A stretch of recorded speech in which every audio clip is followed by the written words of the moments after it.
Bonjour à tous, alors aujourd'hui un petit tutoriel pour faire fonctionner cette roue d'encodage, là, vous voyez, sur les paramètres d'un grand démon PC. Là je tourne à droite, ça monte, je tourne à gauche, ça descend, c'est exactement ce qu'on veut. C'est sur un TouchOSC.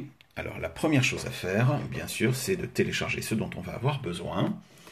Donc il vous faut Loop MIDI, attendez, je fais un peu le point, voilà, Loop MIDI, MIDI aux, ça a fait l'objet d'un précédent tutoriel, donc je vous laisse vous y référer.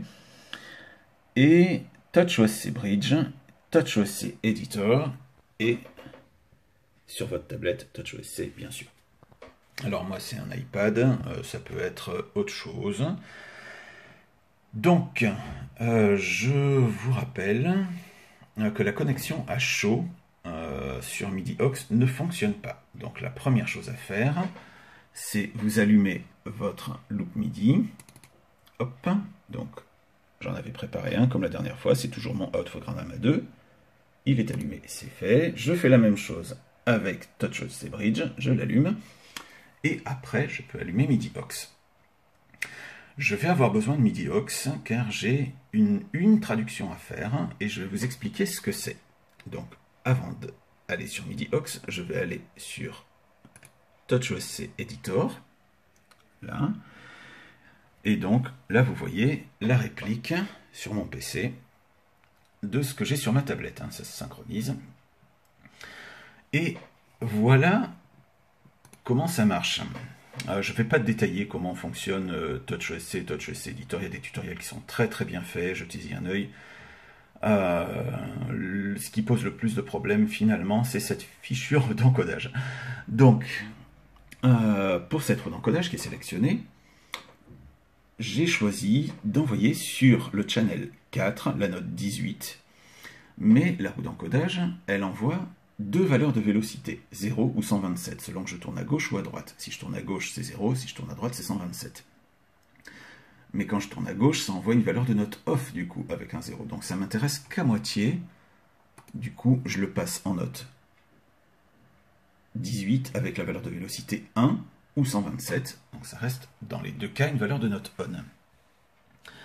Bien.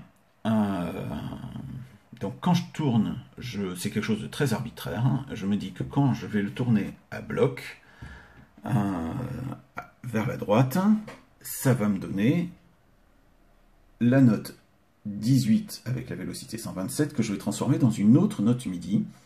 On va dire que ce sera la note 19. Et quand je tourne à gauche, donc quand il y a la valeur 1, et bien là ça ne bouge pas, ça va rester la note 18 du channel 4 avec la vélocité numéro 1. Bien, alors pour ça, j'allume maintenant mon MIDI aux. Il est là, on le retrouve avec notre petite interface. Et donc on va à cet endroit-là pour changer les valeurs qui sont dedans. Là, je l'ai déjà fait, donc je ne vais pas faire Insert, mais je vais juste faire Edit. Quand vous le créerez, bien sûr, il faudra faire Insert. Alors, on a dit, le channel 4, c'est une note on, la valeur de la note c'est 18, et j'ai dit que quand je tournais à bloc à droite, ça se transformait en note 19, note on, avec une valeur de vélocité. Moi j'ai mis la valeur 1. L'important c'est que ça soit pas la valeur 0, parce que ça donnerait sinon la note 19 avec une valeur de note off, ce qui ne nous intéresse pas du tout. Bien, alors maintenant qu'on a ça, je clique sur OK, hop, j'ai toujours mon turn map on after OK, je dis OK, je peux descendre ça, et donc maintenant, ce qu'il nous reste à faire, c'est de connecter tout ce petit monde. Donc là, je vais dans cette petite icône, là, toujours dans MIDI aux. Et donc, en entrée, j'ai mon TouchOSC Bridge. En sortie, toujours mon Outfogramma 2, bien sûr. Ce qui, en sortie, va bien me donner mon Outfogramma 2. Ça, c'est très bien. Et maintenant que c'est fait, je peux retourner sur mon Grandemma 2. Je vais dans mon PC là-haut, là, hop, Options, MIDI, Et là, j'ai out foreground AMA2. Alors, il nous propose aussi autre chose, c'est bridge, mais ça ne nous intéresse pas. Hein. Nous, ce qu'on veut, c'est out foreground AMA2. Très bien. Maintenant que c'est fait, on ferme tout ça. Et donc, voilà ce que ça donne. Je vais dans Setup. Hop. Remote Input Setup. MIDI Remote. Alors là, j'en ai fait déjà pas mal. Hein. Mais donc, je tourne à droite. Et comme prévu, ça me donne le canal 4, la note 19 à la vélocité 1. Hein, on avait dit quand je tournais à bloc, la note 18 à la valeur de vélocité 127 devenait la note 19 à la vélocité 1. Et quand je tourne à gauche, j'ai donc bien le channel 4, la note 18 à la vélocité 1. C'est très bien, du coup maintenant c'est complètement exploitable dans le Grand AMA2. On PC, alors, moi j'ai préféré, on peut avoir plusieurs façons d'aborder notre interface. Je vous laisse créer celle qui vous convient le mieux.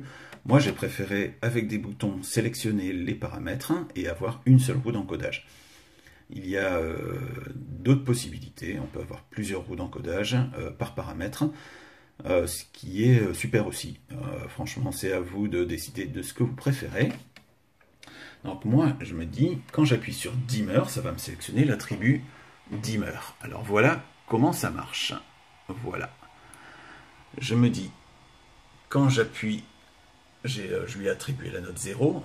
Sur toute cette page-là, en fait, j'ai décidé que c'était le channel 4, parce que c'est juste ma 4e page. Comme ça, au moins, je sais tout de suite à quoi ça correspond. Donc, sur le channel 4, c'était la note 0. Du coup, j'en ai fait une ligne de commande. C'est un truc, c'est quand même assez simple.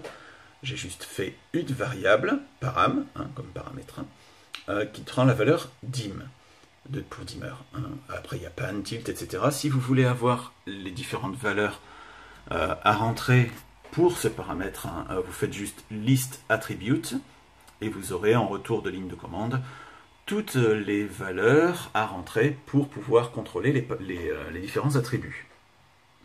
Je descends en bas, voilà. Et donc, quand j'ai la note 19 qui est activée, donc c'est quand je tournais à bloc, dans ce cas-là, ça devient un paramètre plus, et donc j'ai mis cette petite ligne de commande, attribute la valeur de ma variable, param, at plus 0,1, et puis quand c'est la note 18, à moins 0,1. Et une fois que c'est fait, imaginons, je choisis le pan sur ma machine. Je vais jeter un œil là, et vous voyez, quand je tourne à droite, ça monte, quand je tourne à gauche, ça descend, etc. etc. C'est exactement ce qu'on voulait. Voilà, j'espère que ce petit tutoriel vous sera utile.